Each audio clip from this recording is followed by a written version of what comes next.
Our leadership supported us in this Adventure and Prosperity series, leadership on our staff and one of our ministerial graduates, and it's been a wonderful experience. We came up with this theme called the Abundant Universe, an opportunity for us as a community to anchor ourselves in the true nature of life, which is abundance. Now I know that it can seem at times as though there's lack going on, there's not enough. But we believe that our teaching at its very core calls us to living a life on a daily basis that reminds us of the true nature of the abundance that's flowing through us. That we can live a life where our very attitude towards everything is that I can do it, there'll be enough, there is enough. I live in this abundant universe, and I may not know exactly how the good that I'm seeking shall flow to me, but I'm going to align myself with it right now proactively. Versus that place that we can get into where we can fall into a pattern of fear that there won't be enough, or even talking about with other people that there's not enough, and becoming and feeling like a victim of our perceived not enoughness in the world.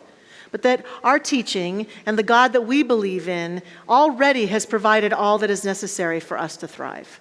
And what we have to do is become aligned with it versus getting out of alignment with it. And when we get out of alignment with it, that's when we begin to tell ourselves these horrible stories of lack. So we have talked about the nature of abundance. Our founder, Ernest Holmes, talked about abundance in a very prolific manner. At the same time, he cautioned us to be aware that our teaching is not or meant to be a get-rich-quick scheme. It's not meant to be I just think a happy thought today and all my abundance shall flow tomorrow. Most of us have to have a perceived practice of reattuning ourselves every day. Just like the TV, when you want to watch whatever TV you want to watch, channel you want to watch on TV, you've got to take the clicker and put it on that channel. Or else you don't get to sit around and say, why isn't it on the channel I want it to be on? I'm so frustrated. You've got to do something about it, right? And so that's our lives in a nutshell. Okay, I'm out. Bye.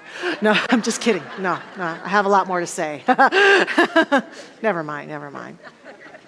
So, Ernest Holmes says to us, the best way to arrive at the high consciousness is to have a great faith in the willingness and the ability of Spirit to do all for us by working through us.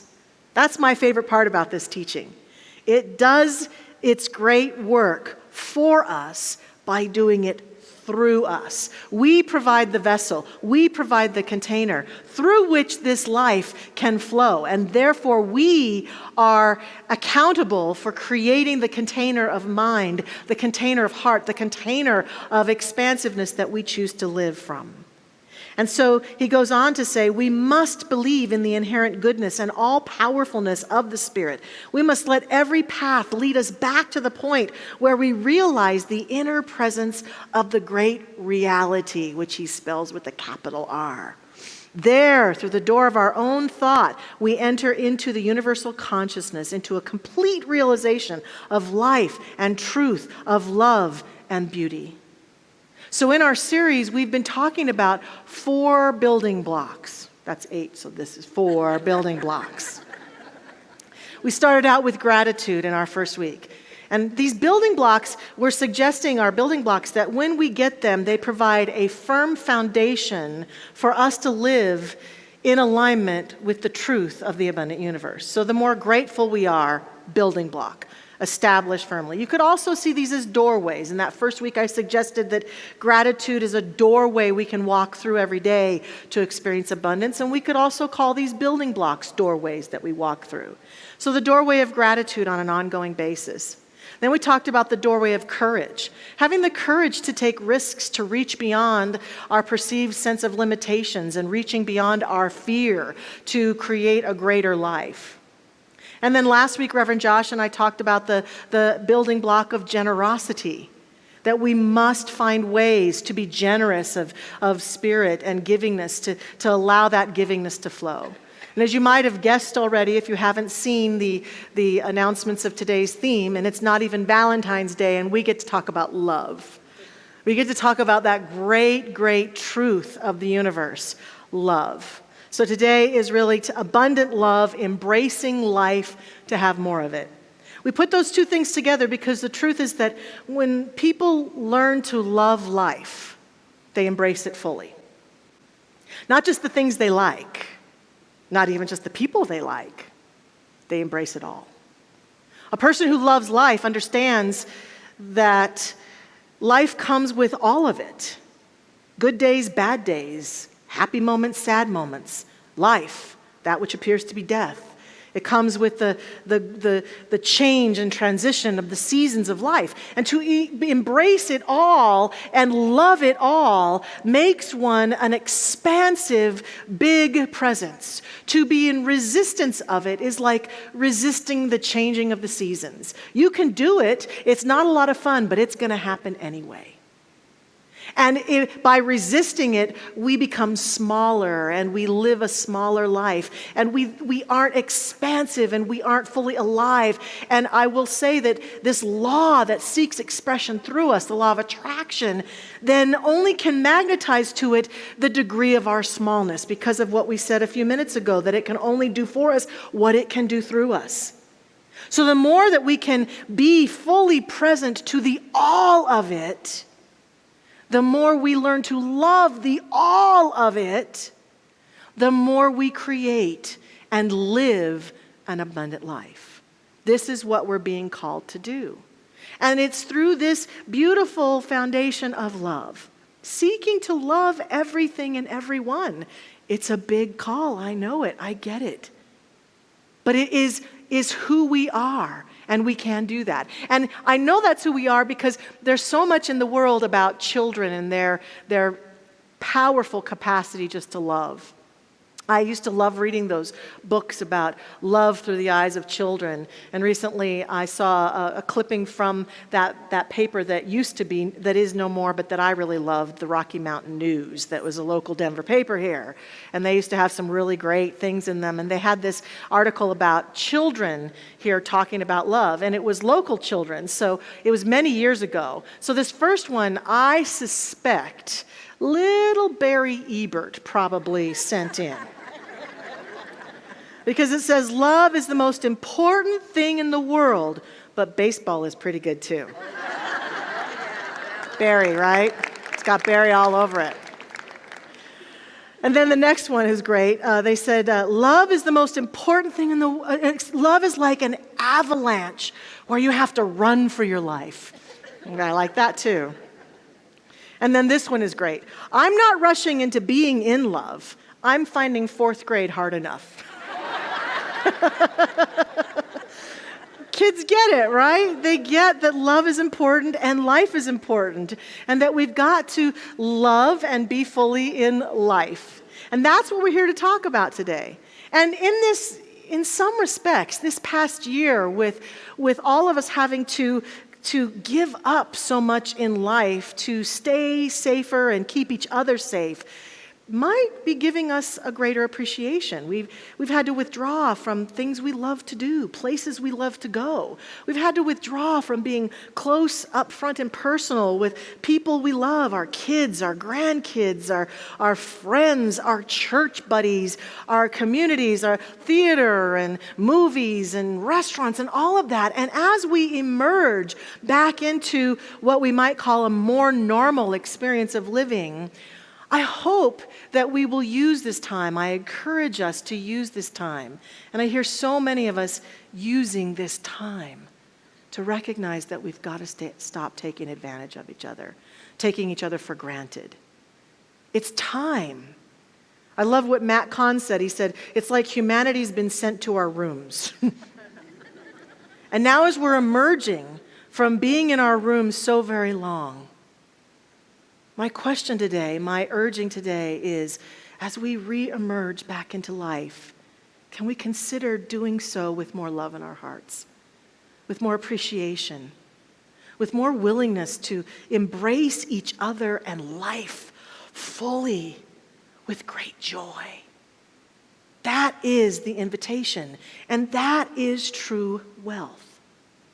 Wealth is appreciating and loving life. And the more we do that, the more we are attractive to the good that is flowing freely and effortlessly. Love is like yeast unto our experience, unto our lives. And when we court it, when we choose it, when we own it, when we claim it, we then find our entire life rising and rising and rising.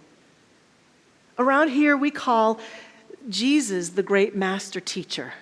Yeshua, the great master teacher. And we call him that for a lot of reasons. But he had a lot to say to people about love as he wandered through the desert and spoke with people in cities and towns and out and about. And one of the main things that I love about the teachings of Jesus is that he claimed and owned that he was bringing a new covenant to humanity. And that covenant, that new covenant, you know what it was? It was love. It was the love that God is.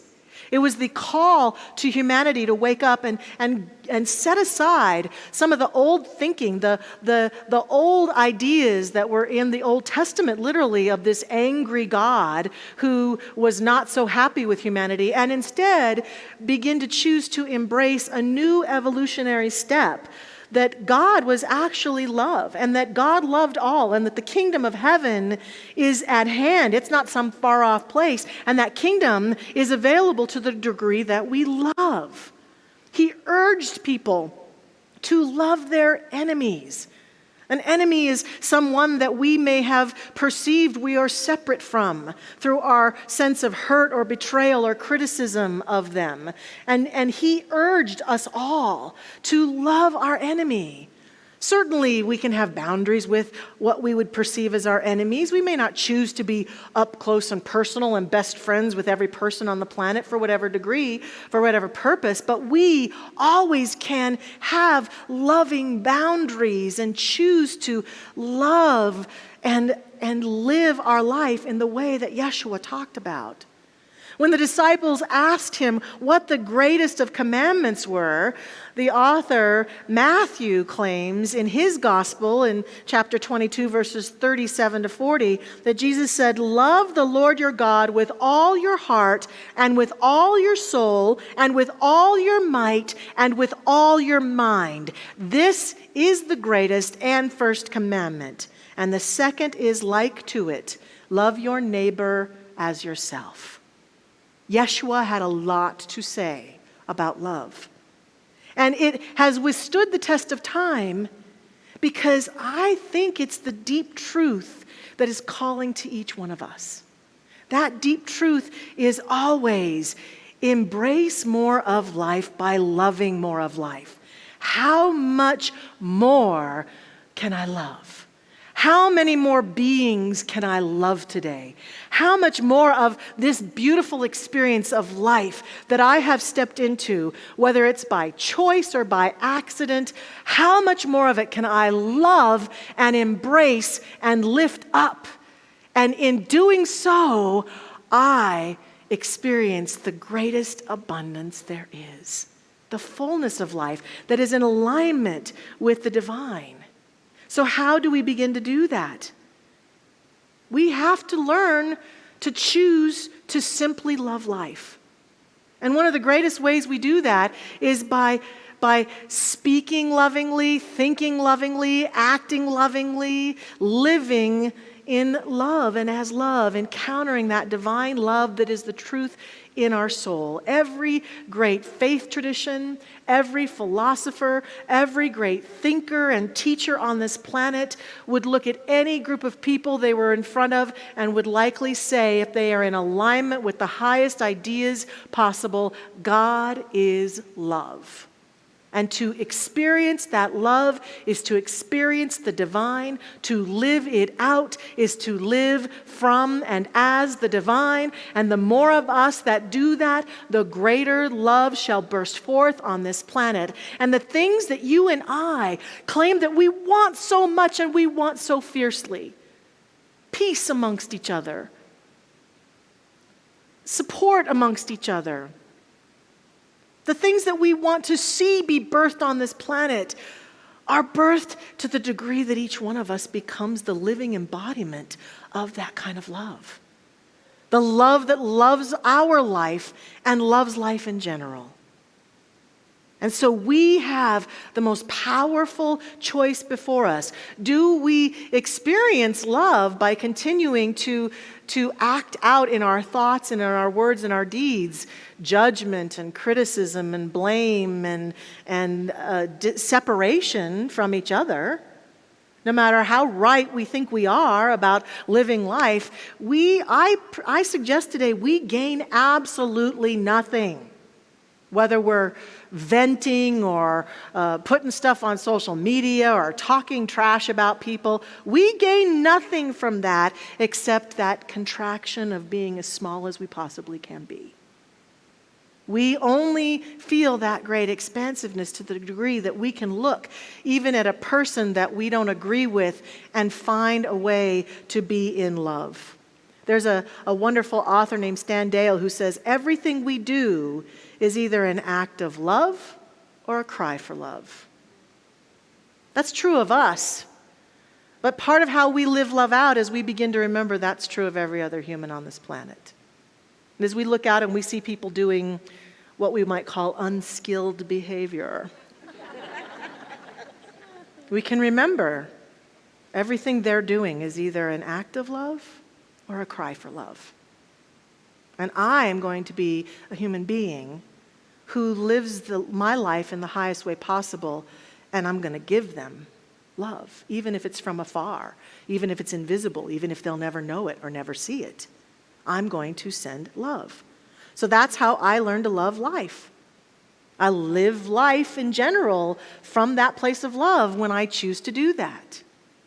I know for me, many times, I'll just be sitting around minding my own business, and there'll be this moment that comes where love just has its way with me.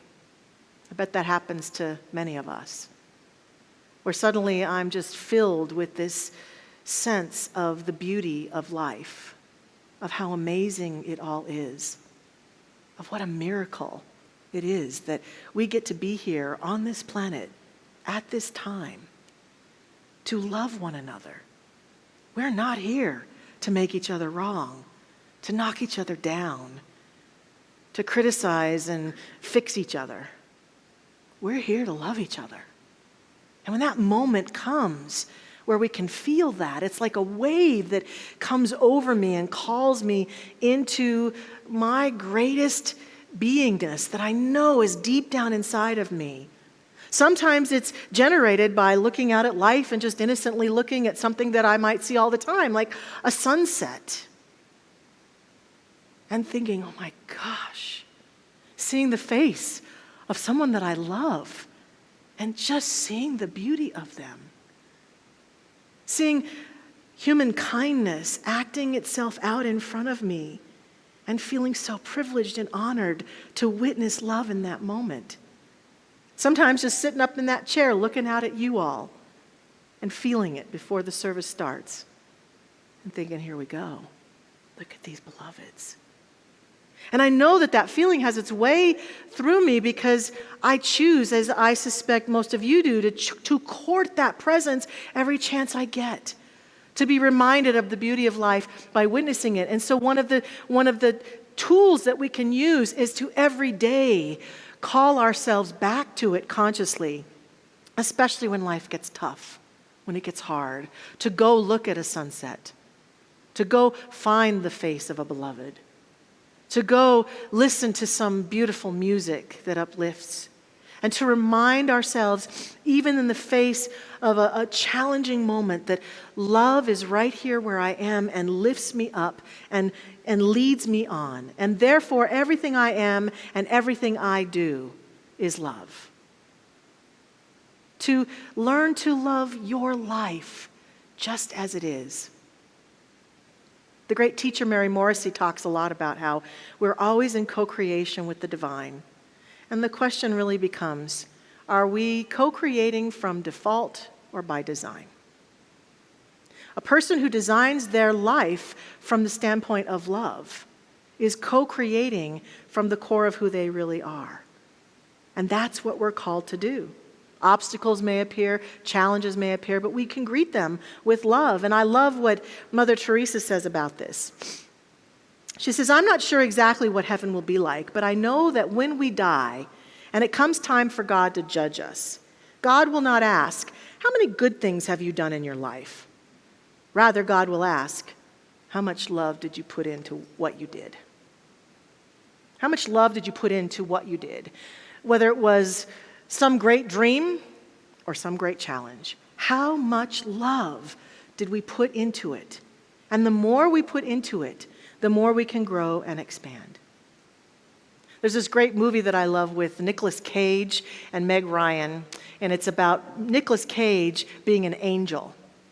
And there's all these other angels. Then the movie depicts life like these angels are floating all around all the time. And Nicolas Cage's character often goes to someone who's transitioning off of this plane into the next plane of experience. And he takes their hand and he walks with them and he says, so what did you love about being alive? And he gets various answers. And in one particular scene in the beginning of the movie, he's at the bedside of a little girl who's just passed. And he's walking her on to her next life experience. And when he asks her what she loved best, she says, pajamas. I thought that's probably what a lot of us would say right now after the pandemic, right? Loose pants and pajamas, love them best.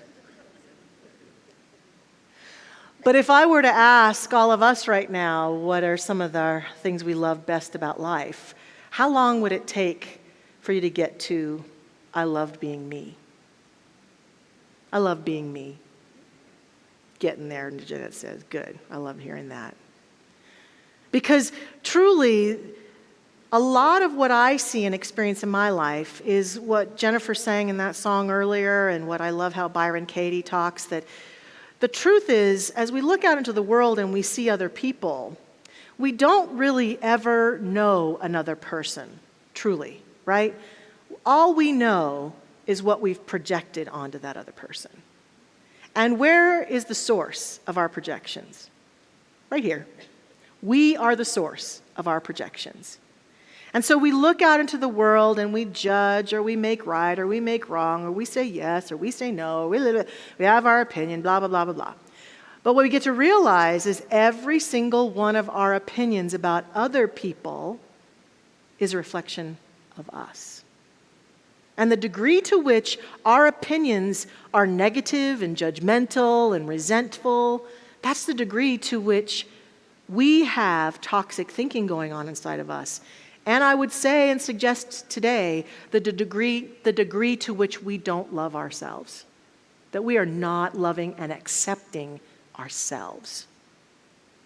And when we begin to open up to a willingness to love and accept ourselves more, this magic thing begins to happen often where we find our ability to love and accept each other people more, expands incrementally. So sometimes that looks like, for me, I've said this before, every night before I fall asleep, have I left anyone out of my heart today? Have I practiced separation by believing that someone in my life doesn't deserve my love today?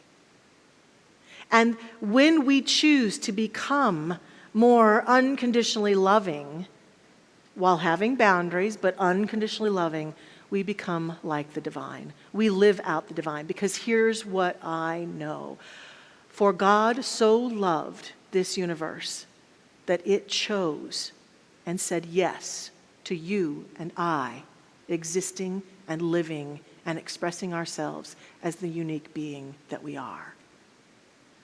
God, the living presence, has never once doubted its brilliance in letting you or I come into being. We've never made a mistake that can't be embraced by God.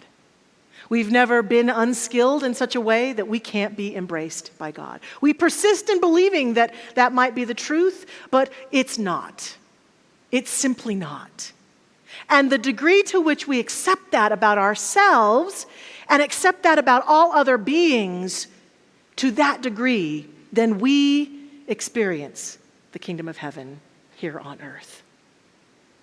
Right here, right now, in that moment that we allow love to have its way through us.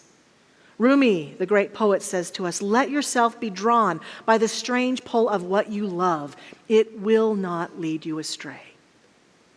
And so we allow ourselves to be drawn. And not only do we allow ourselves to be drawn by this love, what begins to happen is the love that we then claim for ourselves and begin to experience, we want for every other person on this planet. We want for people to come alive into the love, to embrace their life fully, to live out the life that they would like to live. And so we allow this to happen, and every time we see it, we call it forth. Look how alive that person is. Last night I learned of the passing yesterday of one of our members, a beautiful lady named Beth Holt, passed away.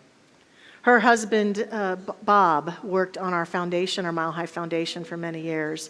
And she was ill, and she passed away suddenly. And when I texted Jennifer Burnett to say, I'm going to acknowledge Beth's passing tomorrow, Jennifer texted back exactly my first words about Beth. She was so full of life. She loved life and lived life to the max. High energy, beautiful woman who just lived and laughed and enjoyed life to its fullest. And I thought, what a brilliant embodiment of the invitation upon us today. Living life this week, going forth, what will it take for me to live it out fully in love is what I'm inviting us to ask ourselves. To take opportunities throughout our life this week and see where we're tempted to step back and not be loving in our thoughts and our words towards ourselves or anyone else, and ask ourselves, what might it be if I chose to lean forward into love? And every night before we go to bed this week, asking ourselves, is there anyone I've put out of my heart today? And if so, can I just send love? Even if I disagree with them, can I just send love? These things, these actions, simple but profound, lead us forward into love and embracing the fullness of life. As we close this series today, I invite us into prayer. And the prayer I'd like to share is a poem. I'd like to read this and kind of have a contemplative poem. It's a poem that the great Maya Angelou wrote in 2016 to her friend Oprah Winfrey. And so I invite you to allow these words to be our prayer this morning. Into a world which needed you, my wish for you is that you continue. Continue to be who you are and how you are to astonish a mean world with your acts of kindness. Continue to allow humor to lighten the burden of your tender heart. Continue, in a society dark with cruelty, to let the people hear the grandeur of God in the peals of your laughter. Continue to let your eloquence elevate the people to heights they had only imagined. Continue to remind the people that each is as good as the other and that no one is beneath nor above you. Continue to remember your own young years and look with favor upon the lost and the least and the lonely. Continue to put the mantle of your protection around the bodies of the young and defenseless. Continue to take the hand of the despised and diseased and walk proudly with them in the high street. Some might see you and be encouraged to do likewise. Continue to plant a public kiss of concern on the cheek of the sick and the aged and the infirm, and count that as a natural action to be expected. Continue to let gratitude be the pillow upon which you kneel to say your nightly prayer, and let faith be the bridge you build to overcome evil and welcome good. Continue to ignore no vision which comes to enlarge your range and increase your spirit. Continue to dare to love deeply and risk everything for the good thing. Continue to float happily in the sea of infinite substance which set aside riches for you before you had a name. Continue, and by doing so, you and your work will be able to continue eternally. And so it is. Amen.